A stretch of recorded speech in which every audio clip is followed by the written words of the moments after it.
Bonjour mes chers Capricornes, je vous remercie de me retrouver pour cet horoscope du mois de juillet 2016 sur lequel on va se pencher dès à présent.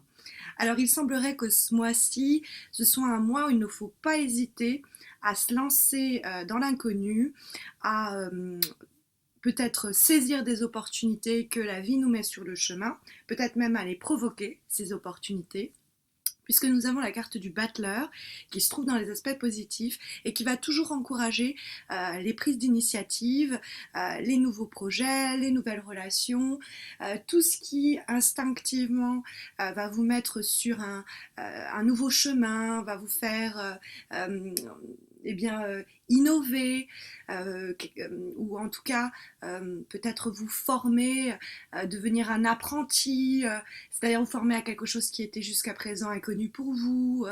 Le battleur, c'est la première lame du tarot de Marseille, on l'appelle le nouveau-né, parce que il nous parle toujours de l'idée de démarrer quelque chose. Alors un nouveau cycle, une nouvelle relation, une nouvelle situation. Ça peut être une soif de connaissance aussi que va révéler ce battleur. L'idée de vouloir apprendre, découvrir de nouvelles choses, de nouvelles personnes, mais aussi se découvrir de nouvelles aptitudes, de nouvelles connaissances, de nouveaux hobbies, de nouvelles passions, etc. Donc le battleur va être là pour vous dire lancez-vous, engagez-vous, c'est-à-dire prenez les risques qu'il faut, montrez-vous aventureux si nécessaire pour démarrer une nouvelle action, une nouvelle activité, une nouvelle démarche, un nouveau projet, une nouvelle relation, etc. Alors c'est sûr qu'avec le battleur, les choses restent peut-être encore les choses restent un peu floues, un peu confuses. Il faudrait peut-être ne pas non plus se lancer tête baissée quand on a une envie ou quand on se dit ça y est c'est parti j'y vais. Pourquoi je dis ça? Parce qu'on a le chariot qui se trouve dans les obstacles et le chariot ça peut dénoter dans les obstacles là où elle se trouve d'un empressement. Ça peut parler en voulant faire vite on fait mal ou en voulant hop ça tombe pardon en voulant euh, prendre les choses en main en se disant ok moi maintenant j'ai envie que ça avance. Le chariot on pourrait faire des fautes sur le chemin, donc ne pas non plus s'empresser d'atteindre l'objectif qui vient tout juste de naître par exemple, ou ne pas s'empresser de faire avancer très rapidement une relation qui vient juste d'émerger.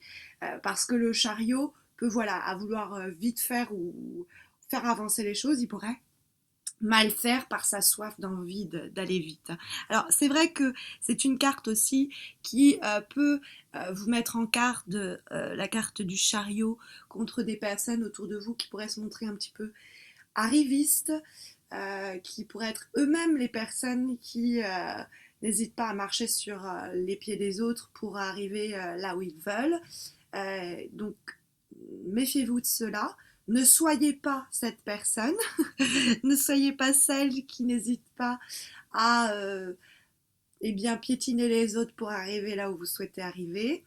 Et la carte du chariot peut aussi vous mettre en garde contre certains déplacements qui pourraient poser problème ou pas se passer comme vous l'entendiez.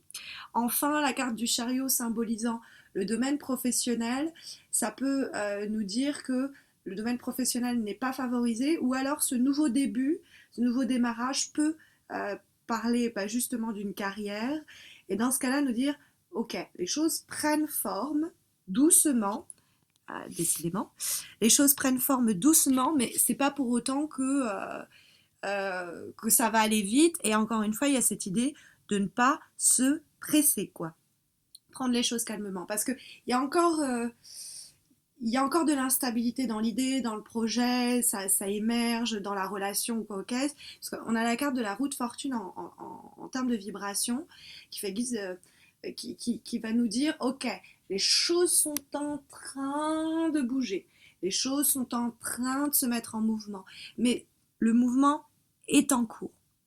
Et si le mouvement est en cours, ça veut dire que, il reste encore à patienter avant que, ce mouvement arrive à maturité, qu'il soit achevé, que ce soit terminé.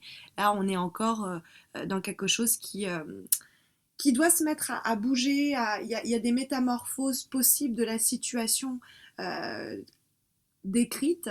La roue de fortune va aussi nous parler de nouveaux contacts, de nouveaux cycles, hein. Elle fait écho à la carte du battleur, mais pareil que d'ailleurs avec le battleur, on le voit émerger cette idée de flou, de choses encore en branle, donc pas encore arrivé à maturité, encore.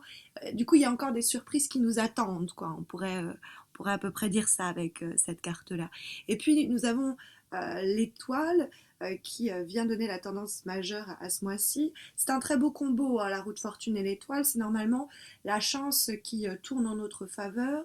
Ça peut nous dire que le destin, la providence va nous aider à accomplir nos envies, nos projets, nos dessins.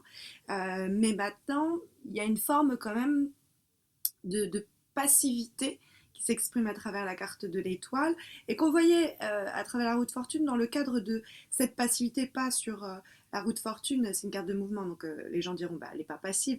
Oui, mais c'est une carte où vous n'agissez pas vous-même sur les événements, c'est les événements qui arrivent et qui agissent sur votre existence. C'est pour ça que je disais passivité, c'est dans le sens où on ne peut pas forcément euh, faire se mouvoir les choses d'elles-mêmes, il faut attendre, il faut patienter, et euh, ça passe par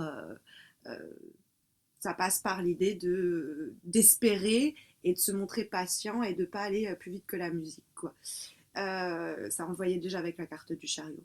La carte que nous avons de synthèse, qui elle va être, alors elle est issue du tarot Oshozen, qui est une relecture de la mineure et majeure du tarot de Marseille, une relecture spirituelle, philosophique. Et nous avons Trust, la confiance, avec ce personnage qui est en train de se jeter dans le vide et qui se fait confiance, qui fait confiance à la vie, qui fait confiance à son destin et à son avenir. Donc cette carte-là nous dit bien qu'on est en train de se lancer ou prête à se lancer dans une nouvelle aventure, quelque chose d'initiatique ou quelque chose de nouveau.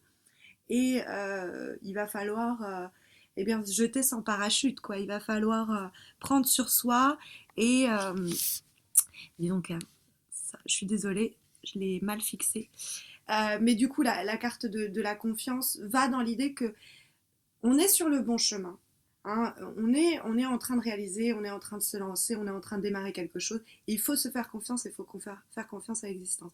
Mais justement, peut-être il faut laisser un peu faut laisser un peu la vie faire et pas vouloir tout maîtriser, tout diriger et, aussi rapidement que vous le souhaitez, quoi, par exemple.